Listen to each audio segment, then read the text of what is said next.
All right. Well, I wanted to jump on here because I've got my cousin Melissa Lay with me, and she called me this morning with some news that I just want to have it documented, but I want her to be able to tell me what the news is and not me be the one. So, Melissa, it's yours. What'd you call and tell me this morning? Well, today was my 6-month anniversary of being on program. And when I got on the scales this morning, I'd been working really hard at this goal, and I reached my 100-pound goal today. So, Okay, sorry. That's so exciting. Like, that's a big deal. That's a really, really big deal. So, right. And you started exactly 6 months ago today, correct? Correct. Yep, on You August called 22nd. me the night before I left for convention in July and started talking to me about this. And did you ever dream in your, wildest dreams that in 6 months you would hit 100 pounds? Never. I didn't know if I would ever, period, in my life. So let's just talk a little bit about how, number one, why did you call in July?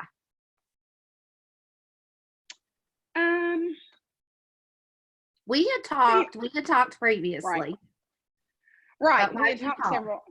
We had talked several times before.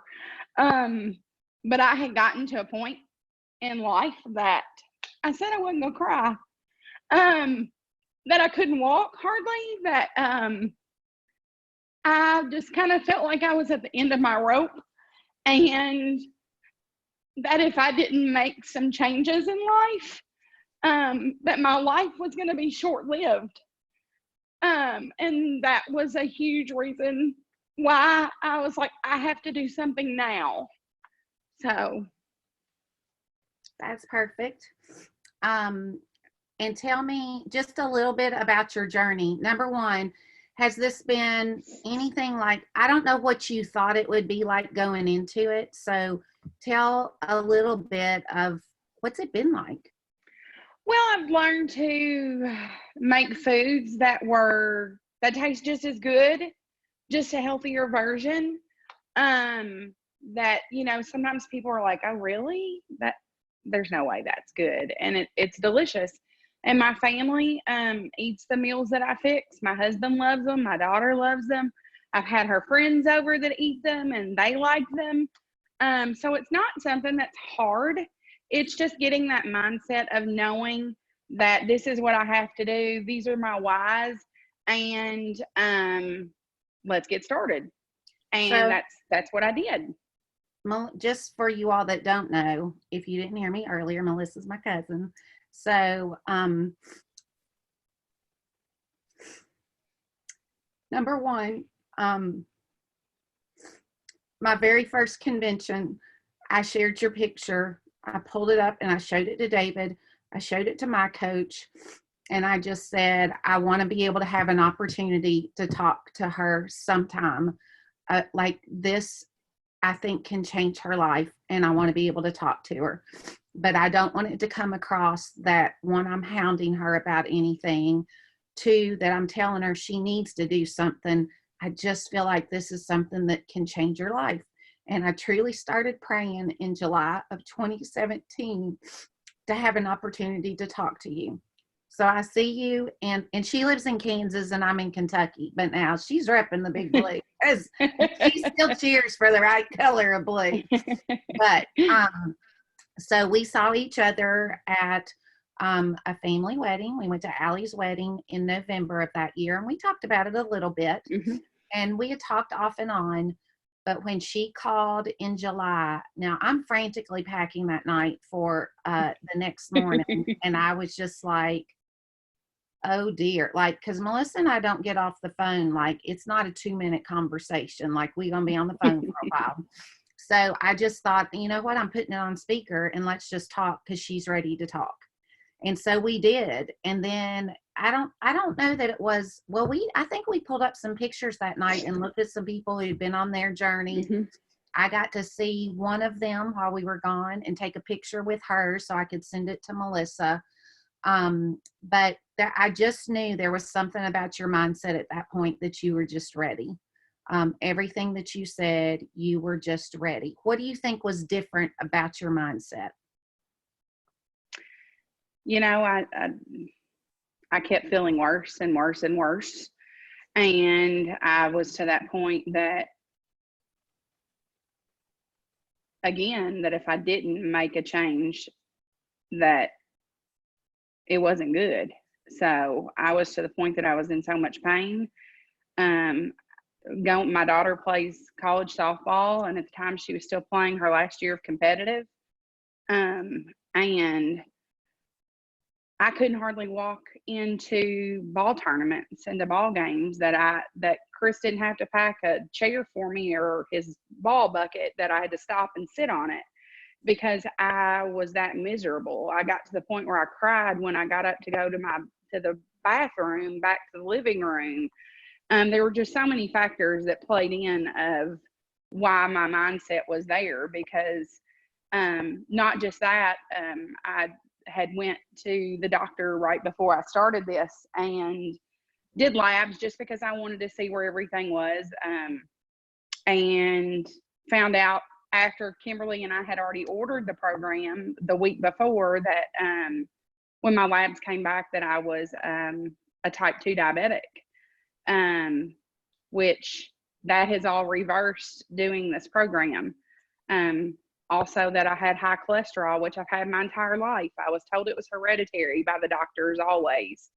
And my doctor at that visit prescribed me medication that he wanted me to take for that. And I chose not to because I didn't want it to, at that next follow-up 3 months later, to define that the medicine is what fixed my cholesterol and not the program. And so I went back in 3 months and my cholesterol was better than it's ever been in my life. I think it was 155. And I've never in 20 something years had cholesterol like that. And as well as the type 2 diabetes had reversed. You also told me you all had to go in for a physical to get ready for the next year's health insurance. Mm-hmm. Tell me about the results from that physical. I think that was like 7 weeks into the program that we had to do that. And at that point, my cholesterol had already dropped quite a bit, but not to the range that it is now. And also that the diabetes at that point had already started to reverse. So it was pretty quick, but then my numbers had changed even a whole lot more for the better whenever I went back to the doctor this last time and had my labs and stuff done. And my doctor was like, whatever you're doing, keep doing it. So you've called me before when you've been in the store and you were looking for something, trying to find something.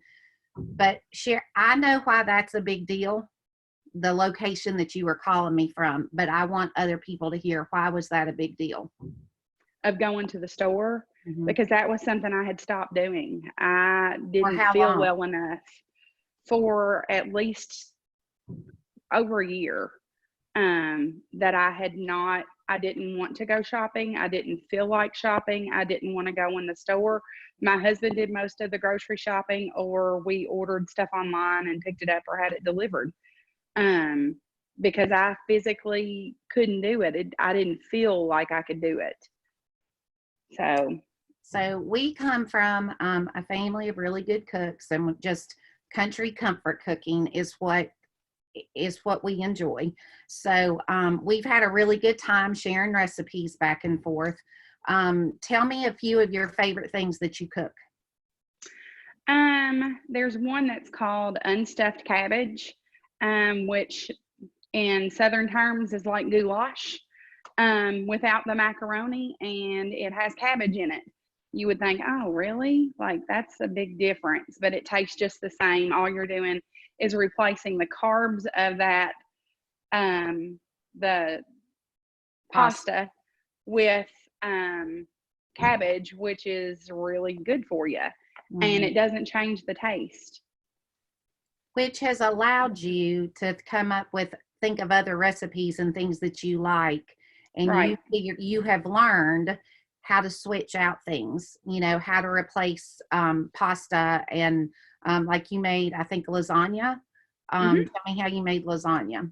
Um, the lasagna that I made, instead of using the lasagna noodles, I replace it with cabbage leaves, and you can either put those cabbage leaves in just like they are, or my husband prefers them to be boiled first, and then put in so that they're a little softer and don't have the crunch. I like it either way. And that's another one of my favorites. Something else that I really like is I've been making my own cauliflower crust for pizzas, and also cauliflower cheese breadsticks, which is another favorite thing of mine. And what did Chris say about those breadsticks? Made from Well, cauliflower. made from cauliflower. He ate them for the first time and was like, those are actually better than Pizza Hut. Like, that's a big deal, y'all. Yeah. That's a big deal. Tell me, Right. are y'all able to go out and eat, or do you just have to stay at home and fix whatever you can Absolutely fix not. at home? No, I do meal prep on Sundays for me and my family, which is really easy because I think too, whenever you're doing a program, a lot of times it's easy to fail whenever you don't have things in order of planning of what your meals are going to be. But no, we go out to eat frequently with friends, and you just learn what you can have, what's healthy, what's not healthy. And it doesn't change the fact of eating out. It doesn't change the fact of that you can't enjoy what you're eating. I mean, there's foods out there that you can eat, like steamed broccoli versus a loaded potato or cheese fries, and a salad, with a light dressing and your protein, your meat of some sort. So it's You easy feel like to you're missing out when you do that? know, because like I said, there's so many recipes too that I can make at home. Which another favorite of mine is radishes cooked in a little olive oil and some garlic, and a little pepper, that replaces that potato fix that you may want.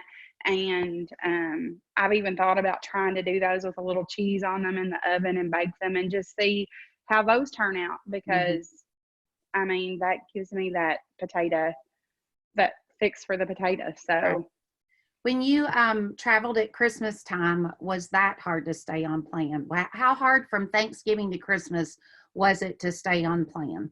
not at all. I stayed 100% on plan because I, again, had that mindset and that uh, planning ahead, that I planned out what I was going to cook. I actually cooked some meals before we traveled to Kentucky that I took in the cooler.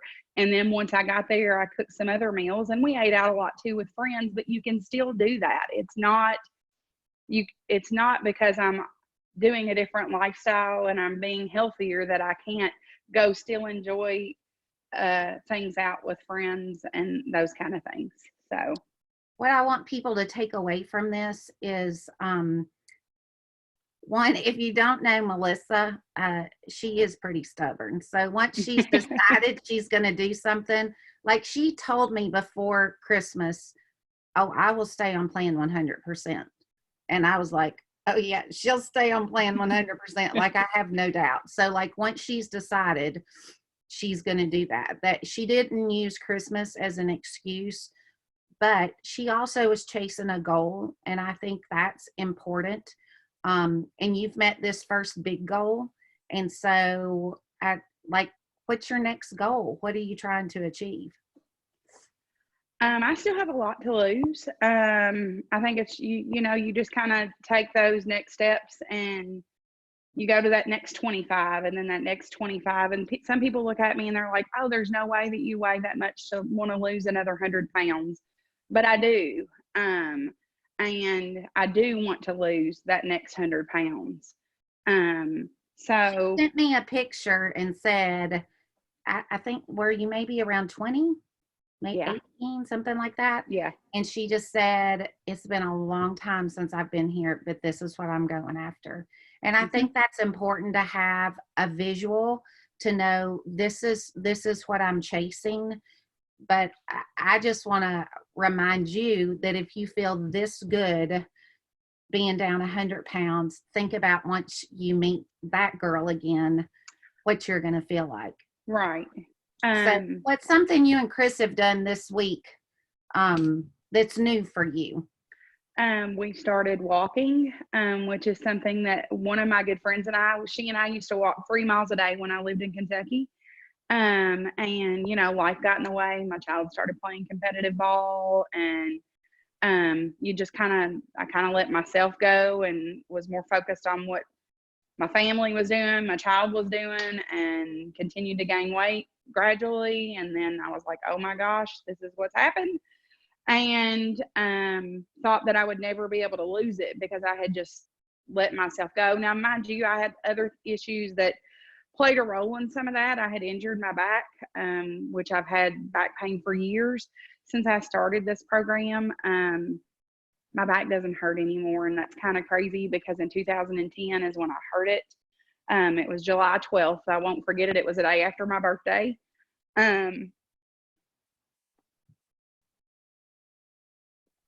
And it made a huge impact on me of who I was because of that pain that I had every day. And that pain is gone.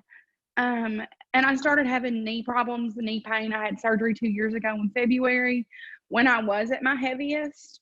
And my rehab was not fabulous because I had so much weight, and the more pounds on your knees, the harder that is. And so when I found out that I was going to have this knee done, I asked my doctor if there was any way that we could put that off till the 1st of January, so that I could see how much weight that I could lose. I think I'd been on program 2 weeks whenever I went to him, and I had torn my meniscus. And he was like, you know, you've been having this problem. It is tore. We are going to have to do surgery. But as long as you're not having any more extreme pain with it, and continue, you know, with the weight loss, absolutely, let's see where you can get in January. And I think at that point I had lost 80 pounds, I think, whenever I had my surgery on January the 6th. How different has rehab been and recovery been this time versus the first time with the extra weight? Oh, rehab has been like a total 360. Like I instantly, but before I've walked with a limp for so long and did favoring this other leg, and I don't walk with that limp. Every now and then I do if I'm a little more tired, but not really. My walk has like improved so much. It's crazy. One of the first stories you told me that was not a, we call them a non-scale victory, but you hadn't been on, I think you'd been on plan maybe 3 weeks. And you said, you know, my coworkers, you weren't really sure you wanted to tell people at work you were doing this, but you knew they were going to see a change and that they were going to see you just doing things differently. So you finally said, okay, I've just got to let them know. But I don't know if it surprised you, but number one, I think they've all been cheering for you because they've seen what a difference it's made for you, and they've wanted you to excel and to do well. And I think oftentimes we want to hide that we're doing something like this because we think we're flawed, and we don't want to, we already feel like that's been on display for everybody to see. And it's vulnerable to say, hey, I'm gonna really work on this. But they told you, golly, Melissa, you haven't been doing this very long. And you used to come back from the bathroom and you were winded. And we already noticed that is different. Yeah, I would get up, like I said, to walk from the bedroom to the bathroom, from my office to the bathroom. I was very winded, very short of breath. Coming from my car into the office, I was very short of breath, and that was something that my coworkers noticed right away. They were like, you know something I noticed? You're not very winded at all now. And that was just being on the program for 3 weeks. And now I can go walk. I just, like I said, started walking this week for exercise. And walked almost a mile and I'm not even short of breath. So what hit like your coworkers? What has the journey been like with them knowing? Um, is that something you wish you had hidden, or has it been okay that you let them know what you were doing? Oh no, it was fine to let them know what I was doing. Like it was, I mean, very hard to hide whenever you've lost the amount of weight that I've lost. But also because on my plan, I eat every 2 hours. So that's something you kind of can't hide whenever you go from maybe eating a meal a day um, to eating every 2 hours. So yeah, no. And my work, the people that I work with, they've all been very supportive.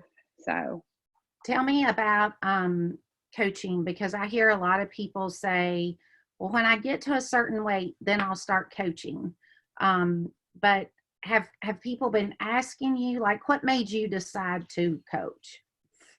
um, for one, I mean, I had people asking me, what are you doing? How do I do this? All of those questions that people ask. And I figured it's helped me in so many ways of why not help other people. So that's one of the main reasons why I started coaching. So for the people that maybe are watching this and saying, well, I shouldn't coach yet, I want you to know Melissa's still in the midst of her journey, and yet she went ahead and she's been able to help people. Um, and I think that's important because it is helping her to be more accountable, because she's got people that are watching her and she's had to learn additional details to be able to help people. But she also can let people know this isn't about perfection, it's about progress. It's about the journey and about getting there. I Now, I think for me, just from a mindset standpoint, I think I'm clicking along well. And then all of a sudden I'll have like negative self-talk and I don't know why. And you start thinking, gosh, I can't do this, or I'm not good enough for this. And it's just crazy what our mind does to us. And we usually say meaner things we say things to ourselves we would never say to somebody else. So it's an ongoing journey. Yes, it's a physical journey, but it's also a journey with our mindset and just being able to learn how to, when that negative talk starts creeping in, to put that at bay and say, I'm not that person anymore, and I'm not going to do that. Mm-hmm. And so do you have anything to share on that? Like, we didn't talk about that, but do you have anything to share about that? Anything that you've noticed different? Just how you talk to yourself or how you think about yourself? Yeah, I think, I've worked really hard. I've not shared a lot about myself the last few months because I was working so hard to meet this goal, and ironically that I met it exactly 6 months to the day. But